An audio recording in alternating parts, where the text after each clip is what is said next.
Ya estamos de regreso en Punto y Contrapunto. La discusión en la Cámara de Diputados sobre la desaparición de 109 fondos y fideicomisos ha marcado la semana.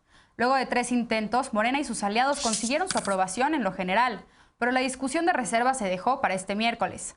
Al iniciar la sesión, Morena retiró la reserva que proponía que se incluyera al Fondo de Salud para el Bienestar. Fue precisamente esta reserva la que paró la discusión en comisiones. Los legisladores de oposición consideraron esta propuesta como un albazo que dejaba sin protección ante enfermedades graves a la población más vulnerable del país. Ayer en la noche, la tribuna fue tomada por diputados del PRI, PAN, PRD y Movimiento Ciudadano, entre jaloneos y empujones, tras el intento de los morenistas para facultar a la Secretaría de Salud a utilizar los recursos de este fondo en la atención de la pandemia de COVID-19. Antes, miembros de la comunidad científica, artística, víctimas de la violencia y otros sectores tomaron el Palacio Legislativo en un vano intento por impedir que fuera aprobado el dictamen con el que los fondos de apoyo a la ciencia, al cine, el deporte y el campo sean reintegrados a la Federación y que la Secretaría de Hacienda los redistribuya. Esta mañana, el presidente Andrés Manuel López Obrador defendió la iniciativa y señaló que luego de aprobarse su extinción, un comité evaluará los fideicomisos. ¿Qué opinas, mi querido Alfredo Lecona? ¿Los fideicomisos eran la caja chica del gobierno? ¿Es una buena propuesta hacer esto? ¿O debió hacerse un diagnóstico antes de que se aprobara su extinción? ¿Tú cómo lo ves? Justo como lo mencionas. De hecho, la forma en la que fraseaste el cierre del bloque pasado para el comercial, pues te da pista de que esto es un debate de la razón contra la obediencia. Se va a revisar cada fideicomiso una vez aprobada su extinción. Pues, ¿por qué no? ¿Por qué no? Y que de veras que alguien pueda explicar en el gobierno o en la Cámara de Diputados por qué la decisión de esta forma, por qué al revés, y nadie, absolutamente nadie puede dar respuesta a esto. Ayer a mí me tocó acompañar para documentar esta travesía que tuvieron en la Cámara de Diputados, una representación de la comunidad científica, cultural y de derechos humanos y periodistas que se manifestaban muchos afuera de la Cámara, pero adentro, pues después de ir a entregar más de 70,000 firmas que se juntaron en change.org pidiendo la no extinción de los fideicomisos en menos de una semana, nos encontramos en los pasillos a Mario Delgado. Se le orilló a recibirnos, a recibirles, a escuchar, aceptó, estuvo más de 30 minutos escuchando razones, escuchando historias. Habían ahí víctimas, mamás buscadoras de sus hijas e hijos. Había ahí un periodista desplazado, Omar Bello, que a mí me dejó su testimonio francamente impactado, pero parece que Mario Delgado no. Omar, después de haber recibido un par de levantones muy fuertes y pasó a ser parte del mecanismo para la protección y defensa de periodistas y personas defensoras de derechos humanos, pues daba con toda lucidez un argumento a Mario Delgado de si, por ejemplo, el fideicomiso que sostiene al mecanismo desaparece, ¿en qué estado les dejan a ellos? Dice el presidente, un mes nos vamos a tardar en revisar los fideicomisos y en dar una respuesta para que los apoyos lleguen directamente. Bueno, ¿cuáles apoyos? O sea, un periodista desplazado, amenazado por la violencia, que es beneficiario del mecanismo de protección, no necesita un apoyo directo. ¿Qué va a hacer él? ¿Va a contratar seguridad? ¿Dónde queda la responsabilidad del Estado para proteger a estas personas? Bien. Esta pregunta se le hace a Mario Delgado, no tiene la menor idea. Le dijeron ahí las víctimas, los fideicomisos, o sea, las causas que están tras los fideicomisos están entrelazadas. Quienes buscan a sus personas necesitan esa protección. El periodismo necesita esa protección porque son quienes difunden lo que estamos haciendo y la ciencia nos ayuda a encontrar, a hacer un análisis forense de los restos que van encontrando. Por eso es la diversidad de causas y por eso la molestia que no se explica. 68,000 millones de pesos que dicen que quieren tener. Nada más el fideicomiso que dejan intocado es el de Sedena para comprar armamento. Casi 30,000 millones de pesos. Bien. Este gobierno odia la ciencia, la cultura y los derechos humanos, ama la militarización del país.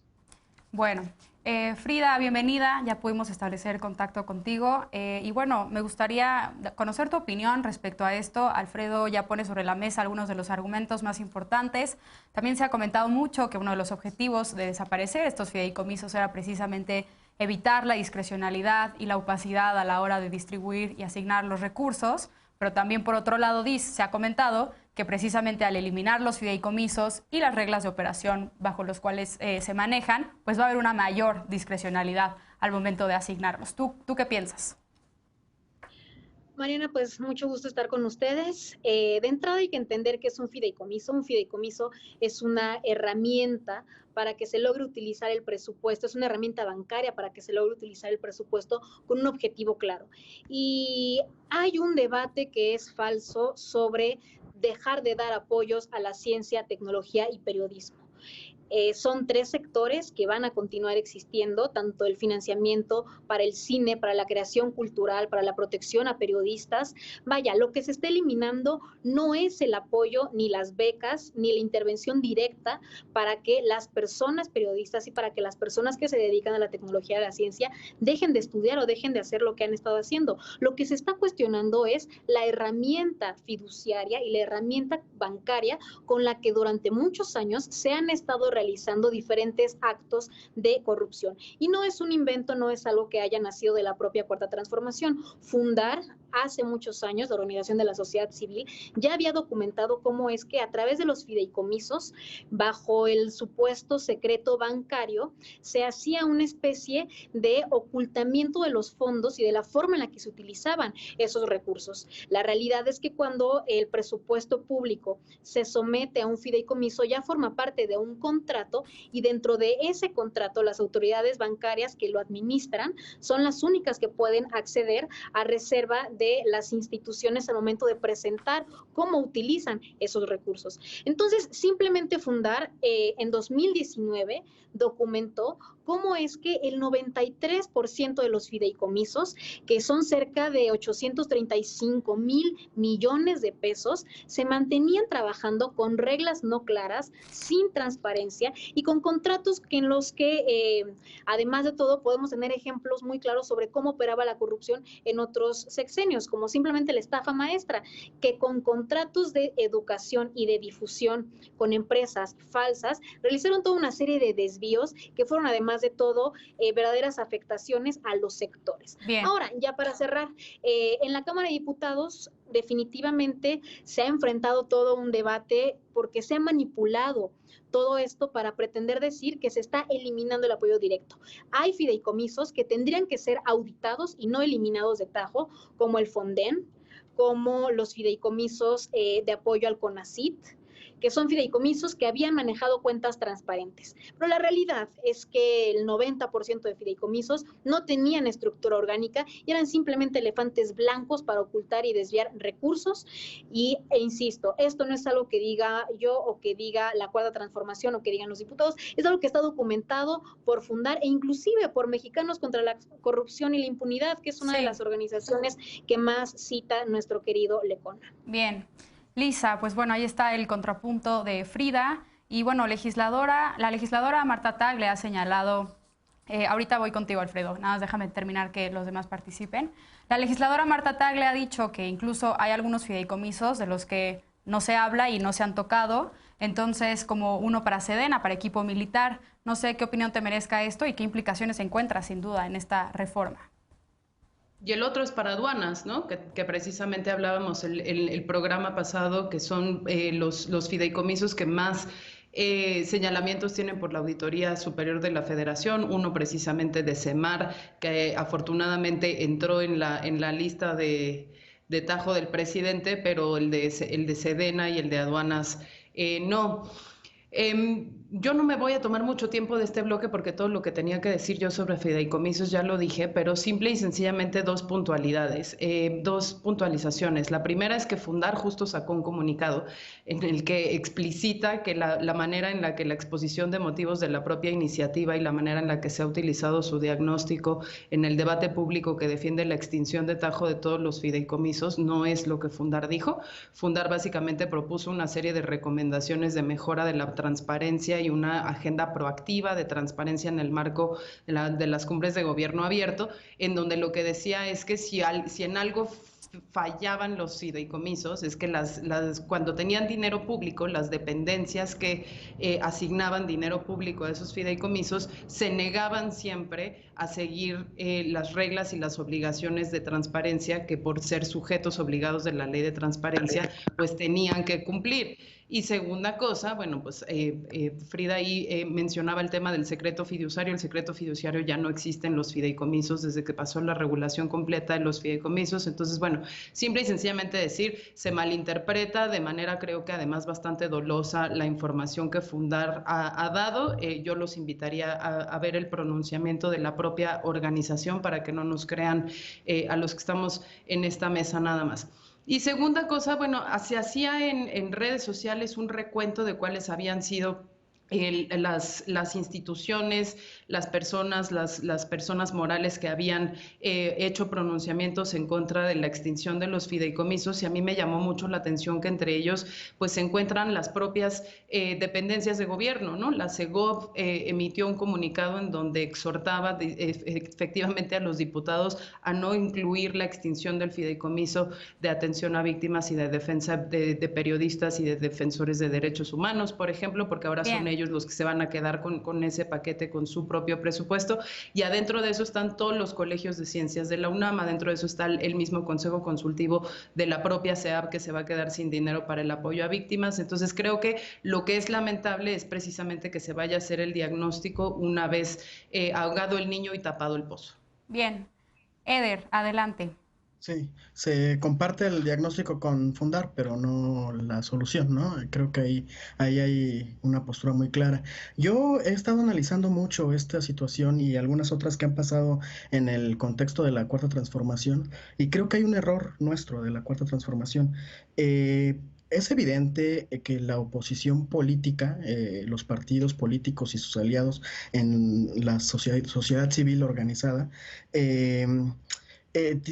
hacen un manejo discursivo, esto de a la 4T no le interesa la ciencia y la tecnología.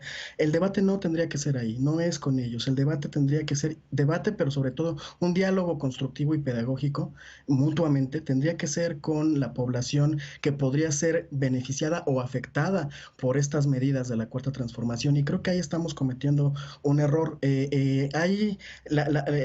Andrés Manuel tiene una virtud, creo yo, que es un político predecible. Se agradece mucho que en política la gente sea predecible, porque no te va a sorprender.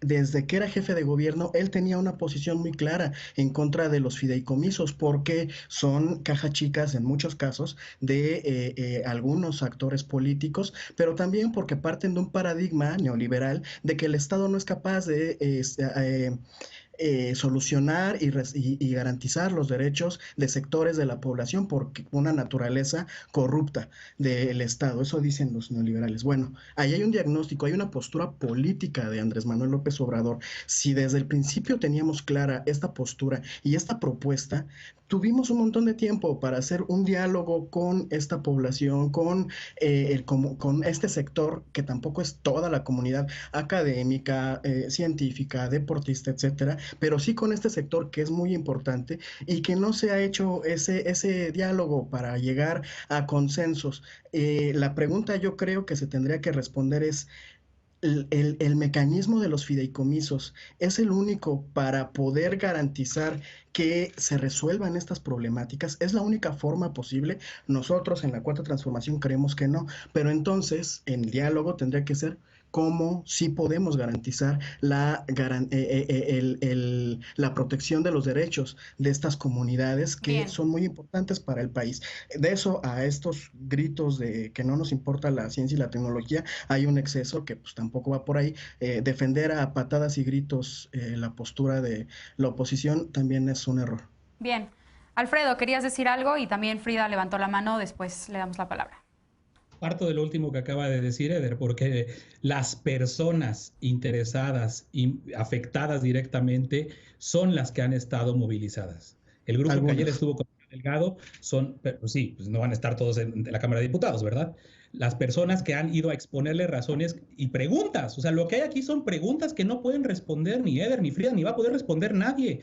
¿Cuál es ese mecanismo que no es el fideicomiso que puede cubrir este o este o este o este fideicomiso? Nadie lo responde. Ayer Mario Delgado se paró de la mesa diciendo, bueno, denos confianza, por favor, ya me tengo que ir a votar, ¿no? O sea, confianza, es lo único que dicen, que confiemos o que se confíe ciegamente en que no van a desaparecer los apoyos. No son apoyos. Detrás de fideicomisos como el de protección a periodistas hay toda una responsabilidad del Estado que se quiere, en palabras de Mario Delgado, desresponsabilizar el Estado. Claro que odian la ciencia, claro que odian el periodismo, no nada más por esto, por todo lo que hemos visto. La manipulación del discurso no es a las víctimas, no es a los... Por favor, tenemos de los más importantes académicos y científicos del país dando exposiciones y razones, les van y les plantean razones. Ayer una víctima le dice a Mario Delgado, a ver, vamos a hacer como que confiamos en usted. ¿Cuál es la respuesta que tiene para que no sea amenazado el fondo de víctimas, por ejemplo?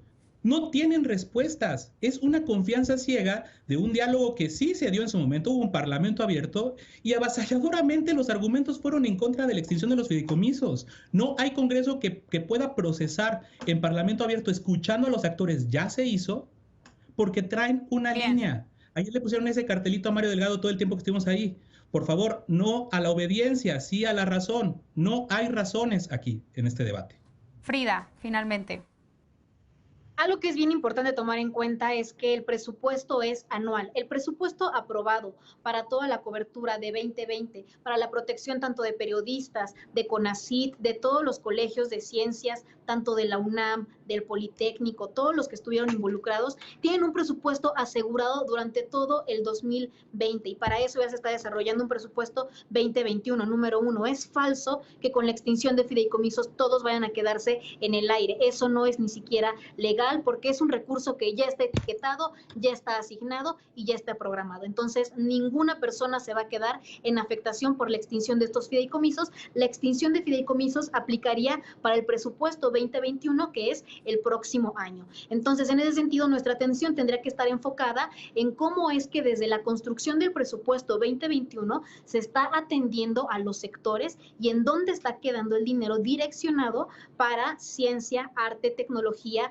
periodismo, víctimas y lo más importante, defensoras y defensores de derechos humanos. Y número dos, no solamente fue fundar, antes de fundar ya había sido México Evalúo. Es más, yo cuestionaría inclusive al propio mecanismo del fideicomiso porque lo observamos durante el sismo de 2017. Bien. Hubo un fideicomiso cuyos recursos no se manejaron de forma transparente y que creo tendría que estar ahí el debate.